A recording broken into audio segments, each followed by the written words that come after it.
Ok? Ok. Então, boa tarde a todas e a todos. Bem-vindos a mais uma conversa no âmbito do processo seletivo das entidades portuguesas que vão entrar no processo de cooperação do projeto Inova Juntos e peço a vossa autorização para procedermos à gravação desta conversa. Ok, Sim, da minha parte, sim. Muito bem. perfeito. Nós, como membros do projeto também. Obrigado. Então, passo a palavra ao Giovanni para as apresentações. Perfeito. Então, temos conosco hoje Pedro Gomes, que é um técnico que trabalha na Baladi, que é a federação que reúne os baldios. Eu acho que vale como primeira, e ele seria técnico de referência no projeto para o agrupamento de baldios da Estrela Sul. Eu acho que vale a pena, Pedro, em poucos minutos, explicar aos nossos colegas brasileiros que estamos aqui. Temos Isabela, a Raelise, a Lorena e a Marvelis, que trabalham na CNM, a Confederação Nacional do Município, que é o coordenador oficial desse projeto, que é um projeto financiado pela Europe Aid, então a entidades terceira de países que não são europeus. Não sei se algumas delas querem dizer alguma coisa em nome do projeto. Isabela, se queres dizer algo assim? Sim, sim. Bom, boa tarde. Meu nome é Isabela Santos, eu trabalho na equipe do projeto Inova Juntos, que está hospedada na Confederação Nacional de Municípios aqui do Brasil. É o nosso coordenador, Maurício Zanin, que coordena o projeto. Ele não pôde acompanhar a entrevista hoje, mas ele vai acompanhar a gravação posteriormente. E ele já deseja sucesso nesse processo de seleção, assim como também o nosso presidente, o Vladimir Aroldi.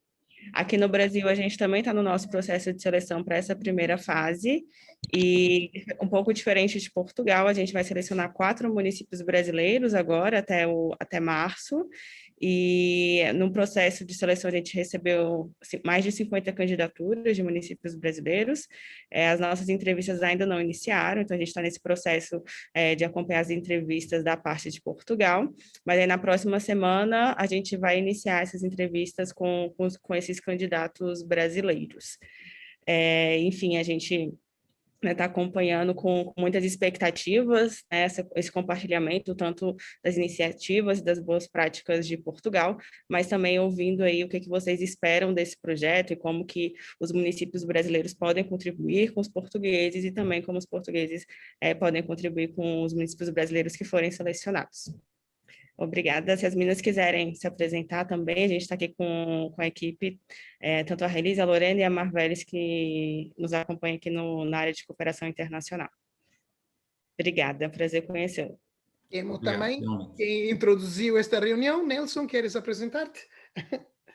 Bem, o meu nome é Nelson Dias, sou da Oficina, que é uma das entidades que em Portugal colabora com o projeto Inova Juntos. Prazer, Pedro. Queria esclarecer uma coisa, Pedro, que como falou a Isabela, ela falou de municípios, não? Porque, na verdade, esse é um projeto que no Brasil envolve principalmente municípios, mas temos, digamos, concordado que em Portugal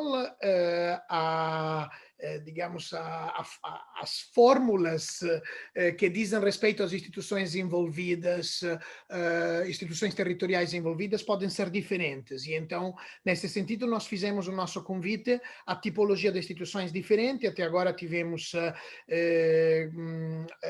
associações, digamos, agrupações de municípios, tivemos também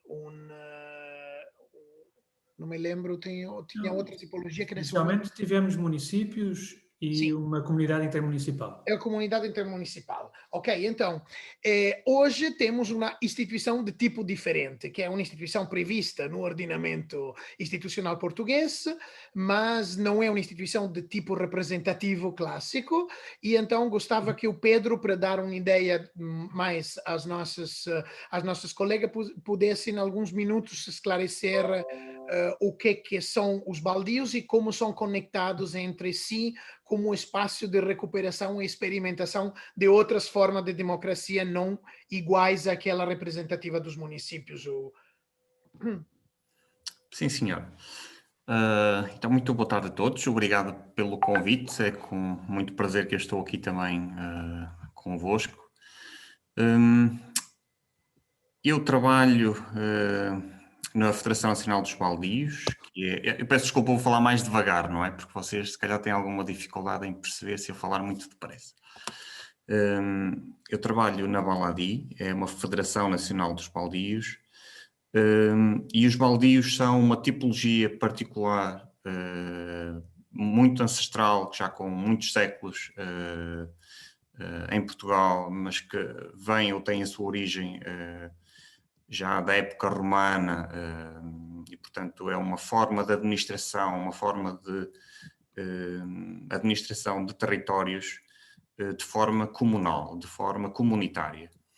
E, portanto, aquilo que acontece é que, num determinado tipo de território, o conjunto de pessoas que habitam nesse território organizam-se para gerir uma área que é uma área considerável à escala de Portugal, e que é uma área comum, isto é, não tem um proprietário individual, a área pertence do conjunto das pessoas que habitam nessa comunidade.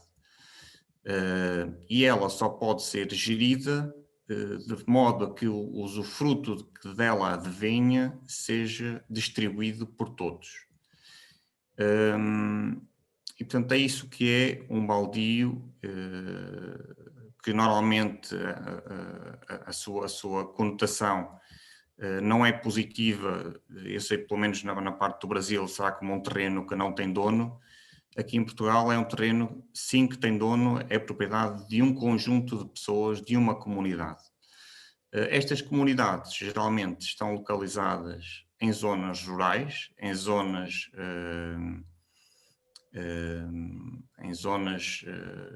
mais pobres, digamos assim, zonas de montanha, e portanto, e a origem desta propriedade advém dessa mesma dificuldade de habitar nestes territórios mais difíceis. E portanto, a forma encontrada pelas comunidades, pelas pessoas, ancestralmente encontrada para sobreviver, era partilhar as coisas e ajudarem-se uns aos outros numa área que era comum. Portanto, nós, como eu disse, nós trabalhamos aqui dando apoio a estas comunidades, porque geralmente são pessoas que são agricultoras, são pessoas com poucos conhecimentos técnicos e, portanto, precisam de algum apoio para poder gerir da melhor forma estes territórios e tomar opções. Nós estamos numa fase em que até 1975, com a ditadura que existiu aqui no país, o Estado apoderou-se desses territórios e em 1975 esses territórios foram devolvidos às comunidades. E, portanto, as comunidades veem-se com o desafio de poderem, ou de qual a melhor forma de usufruir o seu território e de poder dinamizar e retirar daí rendimentos. O que é que tem de particular este tipo de território em relação a outros? Eles estão mais ou menos 1.400, não? Potencialmente. 1.400? O número de baldios, não aqueles que são autogeridos, mas quanto é que são os baldios mais ou menos? A nível do país? Sim. Serão à volta de, poderemos dizer que são à volta de 1.400 baldios no país. Então é um número de instituições significativas, como podem ver, que os municípios são 308, para ter uma ideia, não? Em termos de área, para nós percebermos, são áreas, em média, terão à volta dos seus 400 hectares. Estes 400 hectares para o Brasil poderá ser uma área pequena, para Portugal são áreas extremamente grandes, isto é, A média da propriedade em Portugal é muito, muito baixa. Andará nos 3, 4, 5 hectares por proprietário, e estamos a falar de propriedades com média de 400 hectares.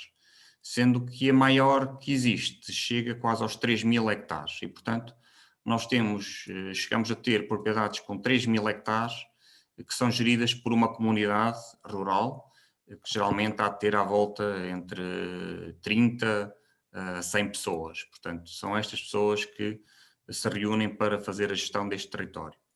Como é que isto se processa? Isto processa-se de forma democrática, isto é, enquanto que muitos dos municípios, por exemplo, têm autonomia ou bastante autonomia para tomar decisões a partir do momento em que são eleitos, nos baldios isso não acontece dessa forma. Tudo o que são decisões são tomadas numa assembleia, portanto, eles reúnem a população, eles reúnem aquilo que nós chamamos o povo, a comunidade toda, marcam a dizer que vai haver uma reunião, a comunidade toda reúne e expõem qual é o assunto que é para debater e tomam decisão em conjunto sobre esse assunto. Se é preciso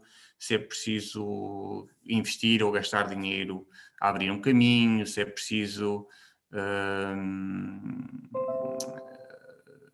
sei lá, organizar para fazer ou para compor a igreja, se é preciso, portanto, todo tipo de situações da vida comunitária que implique receber ou investir em algo que é comum, que tanto pode ser no território comunitário, ou seja, na floresta, na agricultura, como pode ser na própria comunidade, no arranjo de caminhos, em pôr alcatrão ou asfalto na aldeia. E, portanto, todo esse tipo de investimentos, desde que seja para o benefício comum, estão previstos e esse é o objetivo. Portanto, tudo aquilo que é retirado desses baldios, que gera rendimento, só pode ser reinvestido no sentido de benefício comum. Como eu disse, a particularidade de tudo o que é decisões tem que se reunir a comunidade inteira, ou pelo menos é feita a convocatória, e é democraticamente decidido todas as intervenções que são feitas nesse território. Para percebermos também, estes territórios geralmente são territórios com elevadíssimo valor ambiental, estão localizados aquilo que em Portugal chamamos Rede Natura 2000, são os territórios apenas alguns territórios com elevadíssimo valor ambiental. Coincidem também com a maior parte dos parques naturais que estão protegidos aqui também em Portugal e, portanto, sobrepõem-se aqui a uma série de figuras de ordenamento de proteção ambiental. O que é que nós temos trabalhado ultimamente? A Balavi, consciente de que, ao contrário daquilo talvez que se passa no Brasil, pelo menos aquilo que eu tenho noção, nós temos um problema demográfico muito grande, sobretudo nas zonas do interior, que é onde se localizam este tipo de propriedade. E, portanto, as nossas comunidades, as nossas aldeias estão a ficar sem pessoas, sem gente. E, portanto, a gestão destes territórios torna-se cada vez mais difícil, porque as pessoas são cada vez mais envelhecidas e é mais difícil para elas tomar decisões. A Balavi, a associação que eu represento, tomou a iniciativa de apresentar ao governo um projeto que basicamente é a constituição de agrupamentos de baldios. Estes agrupamentos de baldios são a possibilidade de um conjunto de comunidades que são próximas entre si, de poderem trabalhar em conjunto e aproveitarem as sinergias para partilharem e para tomarem decisões que muitas das vezes são comuns, os problemas e as decisões que têm que tomar que são comuns, para se sentarem todos, ou pelo menos quem está à frente destas comunidades, se sentarem e debaterem os problemas e as formas de os resolver. E, portanto, isto é aquilo que nós consideramos que é um agrupamento de baldios que pretende intervir em várias componentes, a componente da formação das pessoas, a componente de captação de investimento para o território a componente de dotar os territórios de um conjunto de infraestruturas capazes de alavancar investimentos e tentar, de certa forma, dinamizar estas zonas rurais e estas zonas de montanha. Então, Giovanni? o processo é um pouco parecido àquilo que está acontecendo com os municípios, ou seja, seria um trabalho em conjunto, em sinergia, para realizar aquelas coisas que o tamanho de cada um dos associados sozinho não consegue valorizar e realizar sozinho. Sim, mas vamos pensar que isso surge. O motivo principal tem a ver com a questão demográfica, com a questão do envelhecimento e, portanto, da fragilização do sistema democrático, até se quisermos assim, portanto, mas também, como tu próprio dizes, aproveitar a escala, não é? A possibilidade de criar escala para chegar a outros sítios que sozinhos seria mais difícil. E também para ganhar poder reivindicativo, por exemplo, que é algo também muito importante nestas situações. Não sei se me escapou alguma coisa ou se alguém quer colocar alguma dúvida, Giovanni ou Não, alguém. nesse sentido, para mim é claro, penso que seja claro, mas seria bom que as colegas brasileiras dissessem se foi claro que tipo de instituição é, não? E que é num processo de democratização, no sentido que, embora tenhamos na crise da democracia, esse tipo de instituição está a readquirir capacidade de autogestão do seu futuro, porque a lei permite que os baldios que hoje, em muitos casos, delegaram na sua gestão para municípios, freguesias sobretudo, possam readquirir-la a uma gestão coletiva, partilhada entre os residentes, e, ao mesmo tempo, está indo em uma direção de juntar baldios diferentes na administração do próprio território, na construção dessas instituições, infraestruturas, formações que possam alavancar formas alternativas de desenvolvimento territorial, não? Então, como dizer, é território nas suas mãos, em mãos comuns, como diz um filme sobre os baldios da próxima Galícia. E eu queria perguntar-te uma coisa, Pedro. Vocês já tiveram experiências de diálogo com, por exemplo, tu disseste que estás na Rede Natura, muitos do território estão na Rede Natura 2000. Você já, dentro dos baldios que tu representas, nesse caso, nessa entrevista, já tiveram experiências de diálogo com outros países, experiências de intercâmbio técnico, político, com outras instituições, ou seria um caso novo, digamos, para vocês? É assim, em termos da instituição, o agrupamento de baldio da Estrela Sul seria algo novo. Em termos da associação que eu represento, o Baladi, nós já dinamizamos pelo menos 2 congressos internacionais de áreas comunitárias, baldios, nós aqui designamos baldios ou áreas comunitárias, e já desenvolvemos pelo menos dois congressos internacionais, onde participa sobretudo a Espanha, porque tem um tipo de propriedade cuja origem é similar ao nosso, portanto a nossa origem é a mesma em termos de país, sobretudo aqui na parte da Galiza, no norte de Espanha, e portanto, mas sabemos que este tipo de territórios existe não só em Portugal, existe também, sobretudo na Itália, também sabemos que existem modelos parecidos, se não iguais, e na França, mas não temos um grande intercâmbio, a não ser nestes 2 congressos que fizemos, em que, mesmo na Escócia, por exemplo, na Escócia, que tem os comuns também, em que existe um grande proprietário da terra, mas depois o usufruto era feito por uma comunidade. A grande diferença é que aqui a propriedade é de todas, é da comunidade e não de uma pessoa. E, portanto, existem vários sistemas parecidos, mas o intercâmbio tem sido muito leve.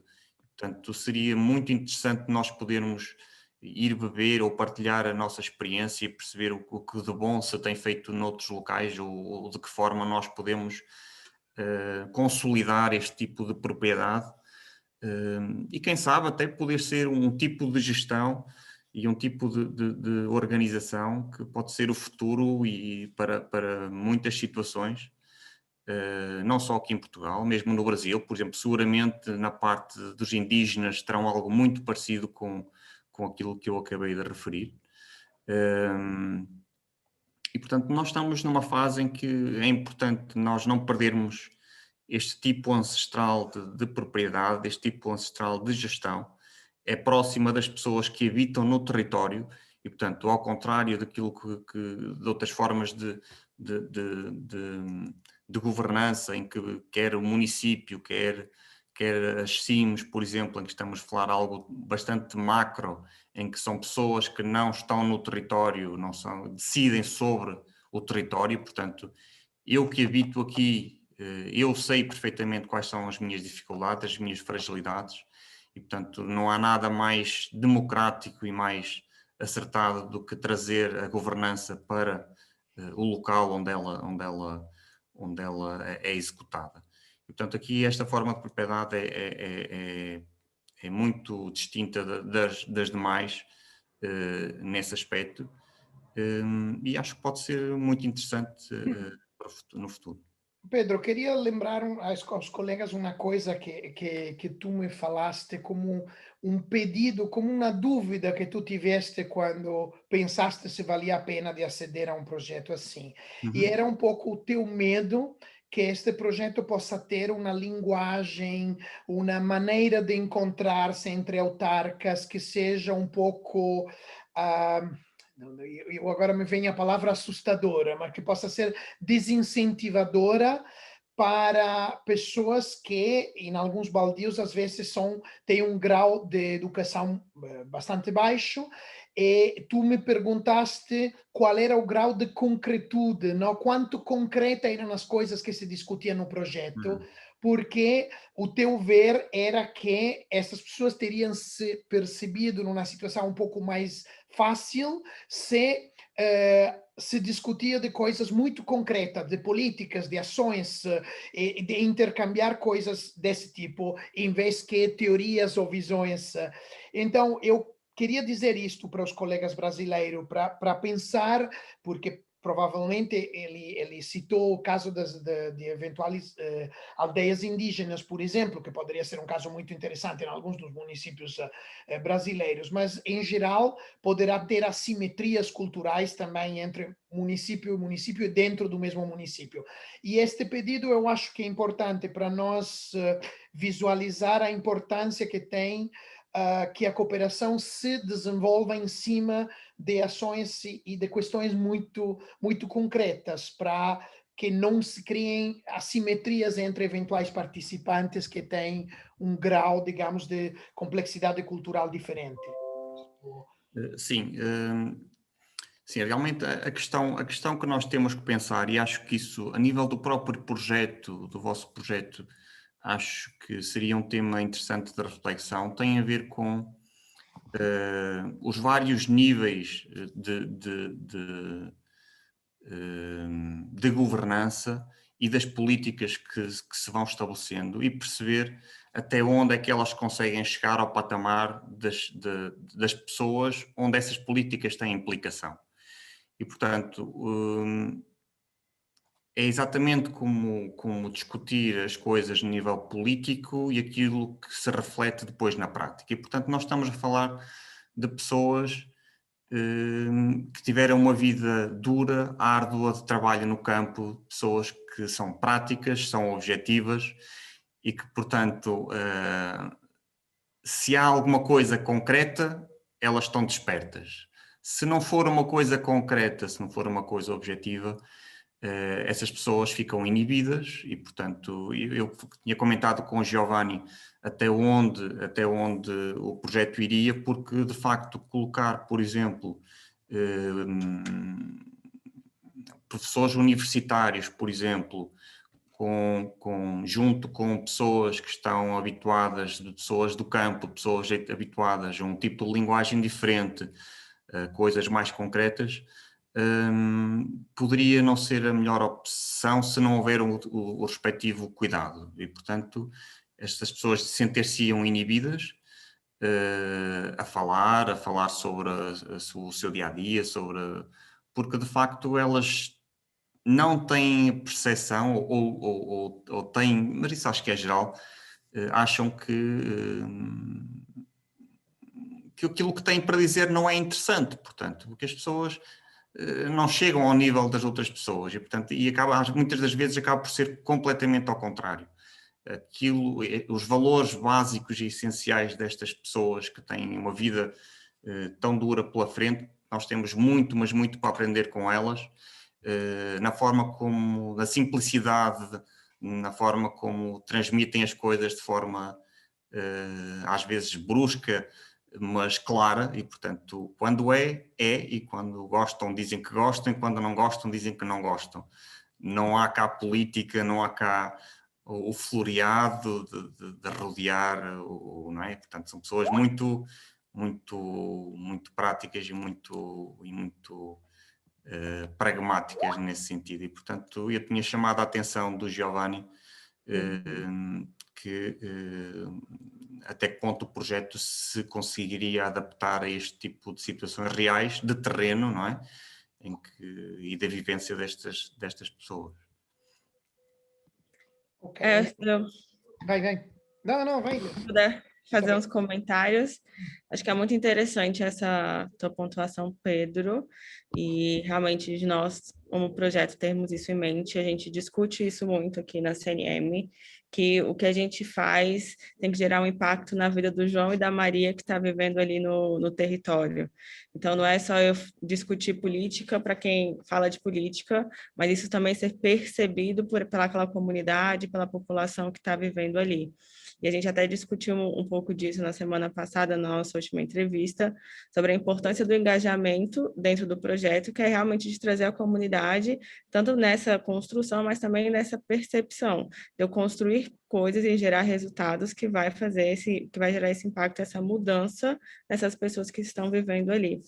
Então, é uma preocupação que a gente também está discutindo agora no projeto, que é tudo que a gente for fazer seja do território para o território, não seja uma ideia da gente gerar, convencer especialistas a irem lá, contratar consultores que não vão dialogar com a realidade daquele território e não vão conseguir gerar resultados que sejam úteis para esses participantes do projeto, enfim, para as comunidades que acabam sendo, seja município, seja uma instituição, seja um consórcio, seja uma comunidade. Então, acho que é uma preocupação muito válida, que realmente também é uma preocupação nossa. E eu acho que também, indo um pouco mais sobre a tua explicação sobre como funciona, os baldios, a gente está nessa fase exatamente de ouvir as expectativas, e o que se espera do projeto. Foi interessante te ouvir falando um pouco, de como que você via que o Brasil, mesmo tendo diferentes estruturas, poderia, de alguma forma, a gente conseguir identificar algumas similaridades no como isso funciona em Portugal, e a partir disso gerar resultados para aí também.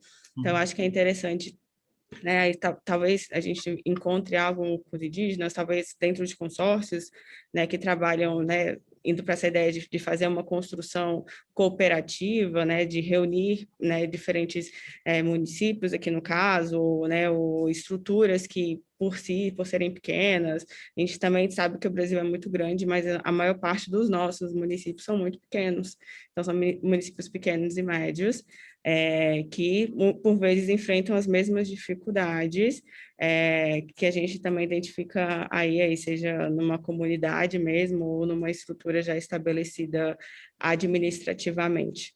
Mas muito interessante. Ok, obrigado. Nelson, queres perguntar alguma coisa? Não, eu conheço lateralmente estas iniciativas dos baldios e é de facto uma figura muito interessante e particularmente interessante porque ela se dedica a territórios normalmente mais negligenciados e mais afastados dos centros de poder. Pela informação que eu tenho, também há baldios que são geridos por entidades públicas, autárquicas, digamos assim, cuja coordenação também é dessas entidades. E desse ponto de vista, há aqui também um outro aspecto que pode ter interesse, é porque estes baldios, por vezes, se eu não estiver enganado, eles ultrapassam a fronteira do município, portanto, eles são intermunicipais. E isso traz aqui um outro elemento interessante à cooperação, porque nós, em termos de atores intermunicipais, temos uma comunidade intermunicipal e depois temos municípios.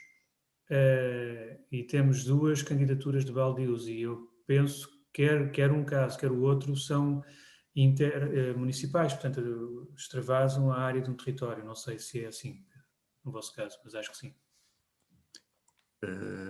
Sim, portanto, basta pensarmos que, e essa é outra componente interessante dos baldios, a delimitação dos limites destes baldios é muito, mas muito anterior a qualquer delimitação de município ou delimitação administrativa do território. E, portanto, quase que podemos dizer que seria o limite ancestral administrativo de um território que, entretanto, foi evoluindo e que, portanto, administrativamente foram tomadas outras decisões, mas que a propriedade em si se mantém intacta e chega eu conheço situações em que baldios estão em 3 municípios. É que, Pedro, isso pode ser um elemento importante porque no âmbito deste processo de cooperação, esses próprios municípios, eu imagino que eles têm alguma relação convosco, não é? Nesse caso, esses próprios municípios poderão, mesmo colateralmente, ser envolvidos no processo de cooperação, não é? Portanto, é apenas ou seja, o baldio pode ser uma porta de entrada para uma relação com multi-atores, não é? Portanto, era esse aspecto que eu queria também deixar. Obrigado. Só aqui fazer uma chega é que, e para toda a gente perceber, nós temos municípios, e eu penso um em particular, onde eu trabalho com maior, com bastante afinco, nós temos um município em que 65% a 70% de todo o território do município são áreas baldias. Portanto, aqui se percebe a necessidade deste relacionamento institucional entre baldios e municípios, porque de facto o peso deste tipo de propriedade em alguns municípios é muito, muito, muito grande. E a relação muitas das vezes não é desprezada, mas não tem sido valorizada e, portanto, seria importante valorizar também estes territórios nesse sentido por parte dos outros organismos. Eu disse que não ia dizer mais nada, mas vou dizer que é o seguinte, que também penso que é uma característica importante, é que estes baldios têm uma relação direta com a atividade produtiva, não é? E digamos, e de manutenção dos territórios. No vosso caso, eu penso que a vossa candidatura é por causa de, digamos, ela é focada na questão das áreas ardidas e na recuperação desse território, não é? Que foi Nós temos o foco é muito transversal, vai desde recuperação de áreas ardidas, recuperação de rebanhos comunitários, por exemplo, na Serra da Estrela, valorização da floresta, a questão do turismo ambiental, aproveitamento destes visitantes todos e que não deixam dinheiro no território, portanto é muito importante poder aproveitar esta questão, que o Brasil é muito forte nestas questões, por exemplo, na questão do turismo ambiental, que já lá estive várias vezes e de facto tem intervenções interessantíssimas. Do emprego, o nosso objetivo também é, através da melhoria da governança local, poder promover o emprego nestes territórios desfavorecidos, nestes territórios desertificados. Portanto, abrange todas as componentes e mais alguma, porque há essa possibilidade. Claro. O facto de estar em territórios deprimidos traz para este processo de cooperação esse contexto mais difícil, digamos, mais agreste, de como cuidar destes territórios, como gerar riqueza, como manter um património, em contextos muito mais difíceis, digamos assim, do que nas áreas urbanas, não é? E, portanto, era essa diferenciação também que me parecia importante destacar aqui. Pela vossa escolha do segundo cluster como espaços inclusivos e inovação cultural e social, eu percebo também que existe um vosso interesse em valorizar a ideia de inovação como uma ideia que vem de baixo, não necessariamente das instituições, mas pode ser uma ideia que junta comunidades em criar experiências ou até experimentos, não, que possam ser depois multiplicados também para recuperar o sentido originário, não? Que os baldios eram áreas onde era permitido realizar atividades que melhoravam a qualidade de vida de pessoas que estavam em condições econômicas precárias, às vezes, não? Então, este valor que você dá ao segundo cluster como espaços inclusivos e inovação cultural e social, eu acho que tem a ver com isto também, estou errado? Não, completamente, Giovanni. É que aquilo que se pretende é aproveitar este valor intrínseco, endógeno destes territórios no local, não é? E, portanto, nós estamos a falar não só da propriedade em si, estamos a falar da parte da cultura, da história, estamos a falar portanto, de um conjunto de potencialidades e características que estes territórios têm que mais nenhum terá, ou pelo menos acreditamos nisso, e que é preciso, muitas destas inovações, ou melhor, portanto, estas populações, estas comunidades encontraram maneiras interessantíssimas de resolver muitos problemas de vida em comunidade e, portanto, era importante reavivá-los, é importante perpetuá-los e talvez dar a conhecer algumas dessas situações. Perfeito.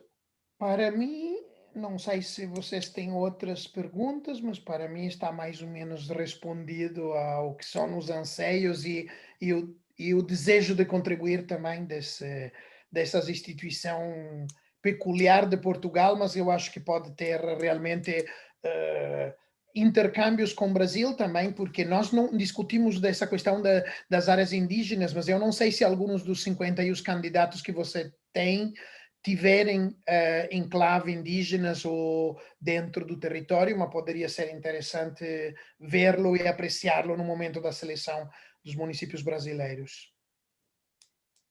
Sim, interessante a gente ter identificado isso agora, né, nas entrevistas com Portugal, sim. E agora no nosso processo a gente já tem em mente o que procurar, né, digamos assim. Mas muito interessante mesmo para nós aqui, né, que não temos nada muito próximo a essa estrutura, realmente foi uma aula, né, de saber como que funciona isso aí. Embora tinham, sabes que na zona do Recife tinham áreas de propriedade comum de costa. Então, em Portugal não é muito frequente, não? Baldios de costa, não?